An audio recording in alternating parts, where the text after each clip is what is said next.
जय शनिदेव गुरु जी। जय शनिदेव। आजकल मैं देख रहा हूँ जो प्रेमानंद जी महाराज जी हैं, बहुत अच्छी अच्छी ज्ञान की बातें और लोगों में जागरूकता ला रहे हैं भगवान के प्रति। लेकिन मैंने एक चीज और सुनी है उनकी कि जैसे कुछ लोग भंडारा करते हैं जो मंदिरों में होता है और बाहर होता है, तो उन्होंने कुछ ऐसी बातें बताई है ये भंडारा हमें ग्रहण नहीं करना चाहिए। क्यों नहीं ग्रहण करना चाहिए? क्योंकि उन्होंने बताया कि जो भंडारा है कोई किस क्या कर्म करके वो भंडारा कर रहा है, मंदिर में कर रहा है तो बात अलग है, बाहर जैसे कर रहा है तो वो भंडारा किसी को भी खाना नहीं चाहिए। अच्छी बात है ना, आप किसी के पाप को बांट लो। मान लिया पाप कर्म करके ही भंडारा कर रहा है तो अच्छी बात है, आप किसी के पाप को बांट लो। पुण्य को तो सब बांटना चाहते हैं, पाप को कोई नहीं बांटना चाहता। और गृहस्थ का तो काम ही ये है, जब वो महात्माओं के पाप अपने सर ले लेता है तो क्या कहते हैं फिर अपने गृहस्थों के क्यों नहीं लेगा? ठीक है ना। और भंडारा खाने से पाप नहीं लगता है, ये पुण्य कर्म किया है उसने, ये पुण्य कर्म का उदय हुआ है। और जिसने खाया है उसने उसके पुण्य में सहयोग किया है, उसने पाप कर्म में सहयोग नहीं किया है। किस कर्म में सहयोग किया है? पुण्य कर्म में सहयोग किया है। ठीक है ना। और एक बात, आज वो भंडारा कर रहा है, एक दिन उसकी नियति बदल जाएगी, उसको खिलाते खिलाते आदत पड़ जाएगी, तब वो अच्छे पैसे भी उसमें लगाएगा। अगर बुरे लगाए हैं तो आज, तब वो कैसे लगाएगा? अच्छे भी उसमें लगाए हैं। और जब सज्जन जो लोग तारीफ करेंगे उसकी, तो उससे उसका साहस बढ़ेगा। और क्या कहते हैं, उसने भंडारा भी इसलिए लगाया था कि लोग आएं और खाएं। प्रेमानंद जी महाराज चिंता ना करें, जितने महात्मा हैं भारत में वे खूब खाते हैं छक छक के, उनके बड़े बड़े पेट भी हो गए हैं, ऐसी बात नहीं है। सामान्य गृहस्थों से उनके बहुत बड़े बड़े पेट हैं, तो महात्मा भारत के कभी भी भूखे नहीं मर सकते। ये मैं प्रेमानंद जी महाराज को आश्वासन देता हूँ और चेताता भी हूँ कि ऐसी बातें हैं जो कई बार लोगों पे अनर्गल पड़ जाए वो नहीं करनी चाहिए।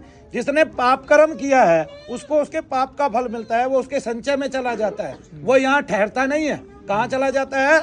संचय में। अगर कुछ भोग करना पड़ा तो उसको सरकार सजा देती है। ठीक है, तब वो प्रेमानंद जी के अनुकूल सजाएं नहीं मिलती है उसको। किसके अनुकूल मिलती है? ईश्वर के अनुकूल। उसने जो कर्म किया है उसके अनुकूल सजाएं मिलती है इसको।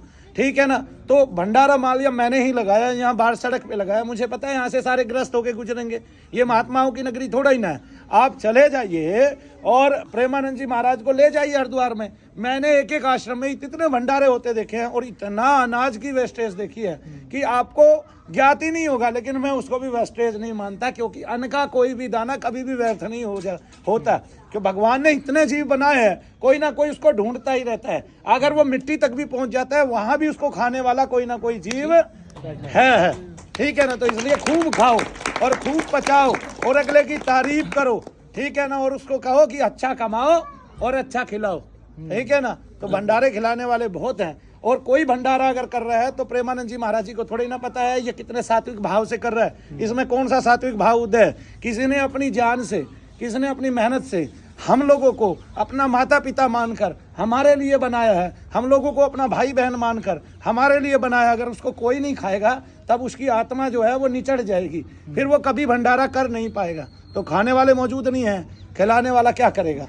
लेकिन अगर खिलाने वाला कोई है तो खाने वालों को खाना चाहिए। और प्रत्येक भंडारा भारत में ऐसा होना चाहिए कि जब वो पूरा बट जाए तब भी खाने वाले बाकी मौजूद रहे, ताकि उसको हर बार ये पता चले कि मुझे और बनाना है, और बनाना है, और बनाना है। और एक बात, ये सरकार का राशन नहीं है। ठीक है, जो जाके आप 3-3 बार 4-4 बार ले। आप श्रद्धा से उतना प्रसाद लीजिए जितना उस व्यक्ति ने नियुक्त किया आपके लिए। अगर किसी ने नियुक्त किया है कि आपको 4 पूरी और उतना ही हलवा एक व्यक्ति के लिए मैं दे रहा हूं, तो आप उतना जरूर लीजिए।